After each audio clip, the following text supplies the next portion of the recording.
Welcome back to The Breakdown with me, NLW. It's a daily podcast on macro, Bitcoin, and the big picture power shifts remaking our world.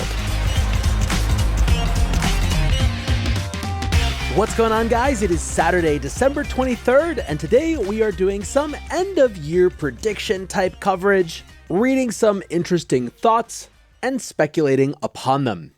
Before we get into that, however, if you're enjoying The Breakdown, please go subscribe to it, give it a rating, give it a review, or if you want to dive deeper into the conversation, come join us on the Breakers Discord. You can find a link in the show notes or go to bit.ly/breakdownpod.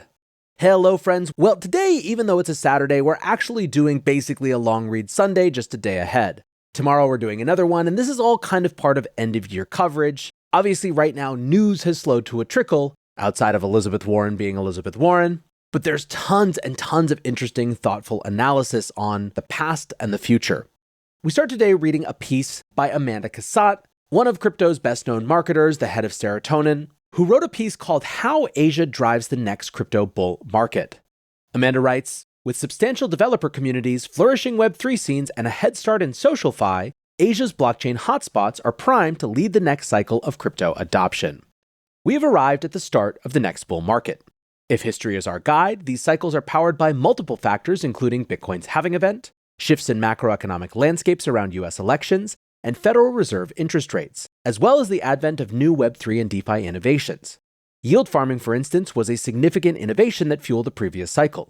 The upcoming cycle may potentially feature a mix of zero-knowledge proofs, novel DeFi primitives like restaking, and innovative blockchain stacks that offer modularity, composability, and are primed for interchain asset and data movement. Each cycle is accompanied by a unique cultural narrative.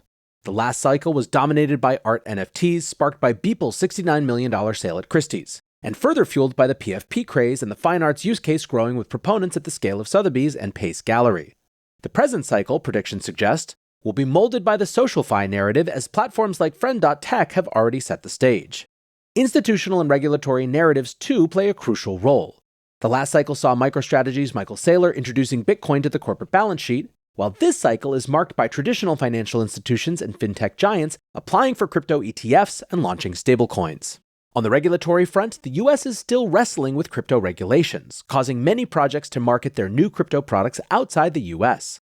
This is why I argue that the next bull market will have a distinct geographical flavor, with Asia taking center stage.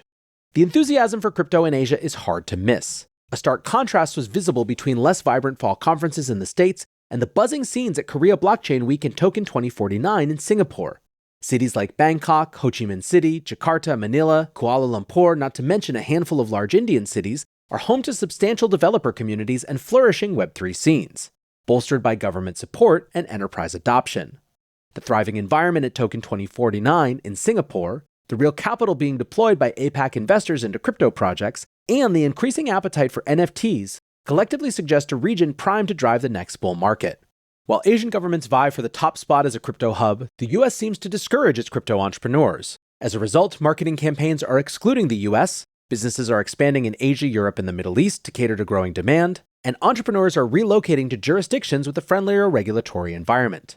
Opening Serotonin offices in APAC, I've witnessed firsthand the unique advantages these markets offer to growing crypto projects. From tech-savvy mobile-first audiences to high-quality developers eager to contribute to decentralized projects, the region is brimming with potential. There's a palpable enthusiasm for Web3 culture and a readiness to adopt new technologies, particularly SocialFi, which is already the norm in the region thanks to exposure to WeChat. SocialFi refers to applications allowing users to monetize social interactions and control their own data. Telegram, ubiquitously used for messaging by the Web3 community in Asia, is already testing out its own self-custody crypto wallet in-app with non-US users.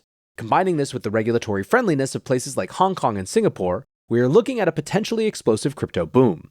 To us Americans, it feels borderline unimaginable that First Digital in Hong Kong, for example, could launch its stablecoin, FDUSD, with regulatory approval when fintech mainstays like PayPal face subpoenas for doing the same in the US. This Asia speed, as we at Serotonin affectionately term it, is a testament to the region's rapid adoption and contribution to Web3 technologies. I believe this dynamic will steer the upcoming bull market and introduce a geographical narrative to the crypto cycle. However, I foresee this scenario changing in about 18 months post the next US election. I expect regulatory clarity for crypto in the US to emerge, sparking a new cycle of enterprise adoption and marketing to US consumers. This period will also see the reemergence of the US as a primary driver of Web3 innovation and adoption, contributing to a thriving global Web3 ecosystem with leadership from Asia and other markets.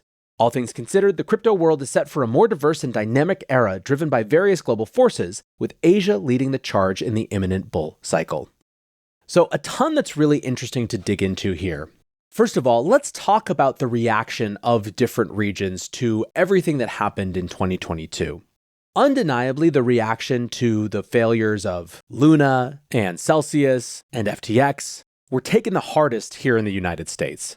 They became fodder for an expanded attack on the crypto industry in the form of Operation Choke Point 2.0, which was of course followed by Elizabeth Warren's anti-crypto army. And even now, as institutional excitement returns to the space in advance of an anticipated Bitcoin spot ETF launch coming next year, the industry definitely has a long way to go in terms of the enthusiasm that we saw back in, for example, 2021. From all reports that I heard, many Asian crypto communities simply didn't take all of the failures and frustrations of the last couple years as hard as we did here in the US. Investors seemed a little bit more open to deploy, and communities remained enthusiastic. And I think that has created a halo effect, which is attracting builders to the region. Amanda is a case study in exactly that.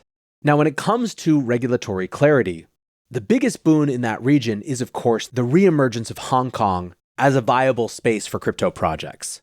There was a time when that didn't look likely. In the wake of China basically banning all things having to do with crypto, Hong Kong was getting increasingly hostile.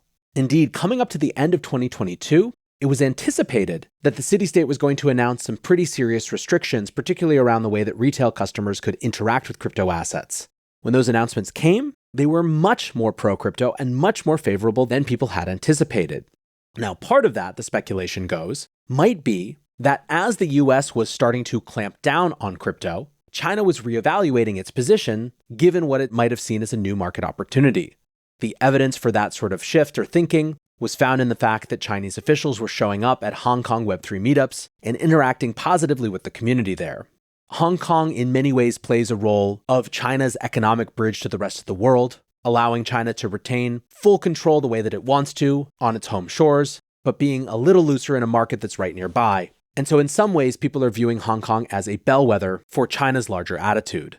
The other thing that's interesting is the extent to which the differences in how mobile culture works in Asia will impact what use cases of crypto and blockchains they actually adopt. What I mean by that is that no matter what anyone says about friend tech, I am completely unconvinced right now that SocialFi, or the financialization of social networks, is something that's actually going to hit mainstream American audiences in any meaningful way. Could always be wrong, norms are constantly shifting, but I just don't think there's much evidence to support the idea that that's going to be a big theme. Now, do the degens in crypto like trading each other? Yeah, but that doesn't necessarily have anything to do with what the rest of the world is going to think. On the other hand, in a cultural context and a technological context, where mobile already powers everything and there's different types of financialization, maybe that's totally different. Maybe this feels much more normal. And even if it's not the SocialFi use case that Amanda identifies here, it's entirely possible that the different ways those communities already interact with each other will end up being an interesting genesis point for other use cases for crypto. I would be remiss finally if I didn't note that while it is undeniably true that US and American-based entrepreneurs are starting to look abroad, be it in the UAE or be it in parts of APAC, there are also some who are very determined to keep fighting to the last breath here in the US. I'm thinking notably of people like Messari's Ryan Selkis. I think Amanda's right to identify the next election as the potential pivot or inflection point moment when it comes to US crypto rules. But of course, if that's the case, it's going to be because in part, the crypto lobby was successful in placing some allies in positions of power. So, for those of you who want to go be global explorers and see where innovation is on the cutting edge and people are finding new use cases, go abroad, man, do the thing. However, for those who want to stick around the US, I can confidently say that there will be a fight to be had here, and that the bright light of opportunity for crypto is certainly not going to go out without a hell of a fight. One thing that I will personally be watching is the extent to which we see an actual break or demarcation between the US and the rest of the world, where the US becomes the great market home base for Bitcoin and other core crypto assets, but where innovation happens elsewhere, farther away, outside the purview of the US government. Anyways, lots of interesting things to think about heading into next year. Thanks to Amanda for a thought-provoking post. And until next time, be safe and take care of each other. Peace.